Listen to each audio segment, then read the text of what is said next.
6 মাসে প্রত্যেকবার সহবাসে যদি প্রতি 1 মিনিটের পূর্বেই আপনার বীর্যপাত হয়ে থাকে তখনই আমরা তাকে প্রিম্যাচুর ইজাকুলেশন বলে থাকি। অর্থাৎ দেখা যাচ্ছে যে সহবাসের ক্ষেত্রে যদি 1 মিনিটের আগেই তার ইজাকুলেশন হয়ে থাকে তখনই তাকে আমরা প্রিম্যাচুর ইজাকুলেশন বলছি, এবং সেটা কিন্তু অবশ্যই 6 মাসে প্রত্যেকবার সহবাসে। কখন প্রিম্যাচুর ইজাকুলেশন হয়ে থাকে? আমরা যখন আসি যে আসলে ইজাকুলেশনটা কিভাবে হয়ে থাকে। ইজাকুলেশন খুবই স্বাভাবিক একটি প্রক্রিয়া। একজন পুরুষের শরীরে যখন তার যৌন হরমোনটি সঠিক মাত্রায় তৈরি হবে এবং সঠিকভাবে তৈরি হবে, অর্থাৎ এটাতে কোনো ব্যাঘাত ঘটবে না, তখনই কিন্তু তিনি একটি সুন্দর যৌন জীবন যাপন করতে পারবেন। অর্থাৎ পুরুষদের যে যৌন হরমোন রয়েছে টেস্টোস্টেরন হরমোন, সেটি যখন সঠিকভাবে তৈরি হবে তখনই কিন্তু তার যৌন চাহিদা বা আগ্রহগুলো কাজ করবে, এবং যখন তার ইরেকশনের কোনো সমস্যা হবে না তখনই দেখা যাচ্ছে যে তার প্রিম্যাচুর কিন্তু ইজাকুলেশন হবে না।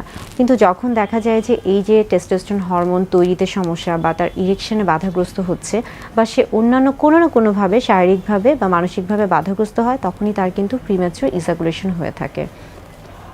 আমাদের প্রত্যেকটি মানুষের জন্য কিন্তু যৌন জীবন অত্যন্ত গুরুত্বপূর্ণ। বিশেষ করে আমরা বলে থাকি যে স্বাস্থ্যকর যৌন জীবনের ভূমিকা কিন্তু একজন সুস্বাস্থ্যকর ব্যক্তির জন্য অত্যন্ত গুরুত্বপূর্ণ। এখন আসি যে মানসিক যে দিকগুলো কাজ করছে। ধরেন একজন পুরুষের বিবাহ হলো এবং বিশেষ করে নবদম্পতির ক্ষেত্রে তার ক্ষেত্রে কিন্তু প্রিম্যাচুর ইজাকুলেশন খুবই স্বাভাবিক। কিংবা দেখা যাচ্ছে যে একজন পুরুষ খুবই অল্প বয়স্ক বা অপ্রাপ্ত বয়স্ক সময়ে যদি সে মেলামেশা করে থাকে, সেক্ষেত্রেও কিন্তু তার প্রিম্যাচুর ইজাকুলেশন হওয়াটা খুবই স্বাভাবিক।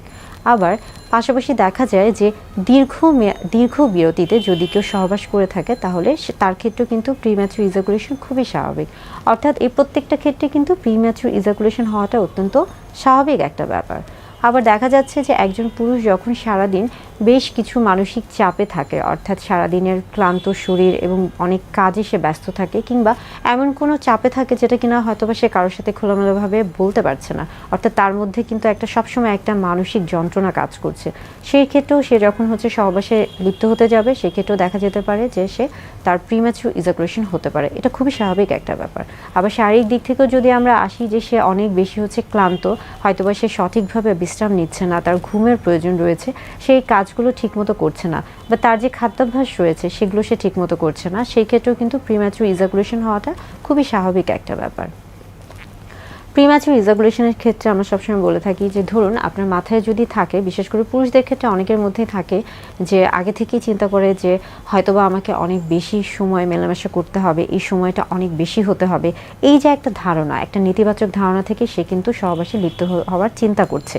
তো এই নেতিবাচক ধারণা যদি তার মধ্যে আগেই থেকে থাকে, সেই ক্ষেত্রেও কিন্তু তার একটা প্রিম্যাচুর ইজাকুলেশন হওয়ার সম্ভাবনা থাকে, এবং দেখা যায় যে এই ক্ষেত্রে তার যৌন জীবনটা অনেক সময় তার যে সঙ্গী রয়েছে তার প্রতি একটা নেতিবাচক প্রভাব ফেলে। প্রিম্যাচুর ইজাকুলেশন বা অতি দ্রুত বীর্যপাত খুবই স্বাভাবিক একটি প্রক্রিয়া। তবে আপনি যদি আপনার মানসিক এবং শারীরিক স্বাস্থ্যের যদি যত্ন নিয়ে থাকেন এবং এর ফলে আপনার এই সমস্যার ফলে আপনার সঙ্গীর কোনো সমস্যা হচ্ছে কিনা তার সাথে যদি খোলামেলা আলোচনা করে থাকেন, সেই ক্ষেত্রে কিন্তু এটার সমাধান খুবই সহজ হয়ে থাকে।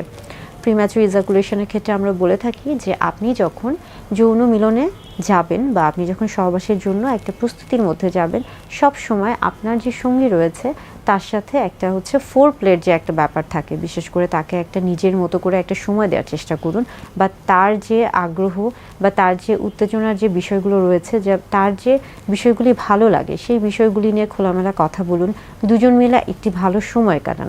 অনেক সময় হয় মেলামেশার ক্ষেত্রে প্রথম অবস্থায় দেখা যাচ্ছে প্রিম্যাচুর ইজাকুলেশনের মতো একটা সমস্যা হতেই পারে, সেটা প্রথমবারের মতো বা কোনো একটা সময়ের মতো, কিন্তু এরকম যদি হয়ে থাকে সেই ক্ষেত্রে আসলে হতাশ হওয়া যাবে না, আত্মবিশ্বাস হারানো যাবে না। সবসময় মনে রাখতে হবে যে আত্মবিশ্বাস এবং ইতিবাচক মনোভাব সবচেয়ে বড় একটা ব্যাপার। অনেক সময় আমরা বলে থাকি যে এই ক্ষেত্রে যখন দেখবেন যে আপনি এরকম একটা সমস্যার সম্মুখীন হচ্ছেন, আপনি তখনই স্টপ অ্যান্ড স্টার্ট, আমরা বলে থাকি যে আপনি তখনই আপনার মনোভাবটা অন্যদিকে ডাইভার্ট করার চেষ্টা করুন। অর্থাৎ এখনই যে করতে হবে, এখনই যে যৌন মিলনে যেতে হবে, বিষয়টা কিন্তু এরকম না। সবসময় দেখা যায় যে স্বামী স্ত্রীর যে একটা সুন্দর যে একটা সময় রয়েছে, সেটা সবসময় যে সহবাসের মাধ্যমেই যেতে হবে সেরকম কিন্তু না। আপনি চাইলে আপনার সঙ্গীর সাথে সুন্দরভাবে খোলামেলাভাবে একটি সময় যাপন করুন, তার সাথে প্রয়োজনে তার সাথে আপনি গল্প করুন, বই পড়ুন, খোলামেলা কথাবার্তা বলুন, দুজনকে বোঝার চেষ্টা করুন, এবং পরবর্তীতে যখন দুজনের মনোভাব দুজনকে বুঝতে পারবেন বা দুজনের একটা ইতিবাচক মনোভাব তৈরি হবে, তখনই আপনারা সহবাসে লিপ্ত হন।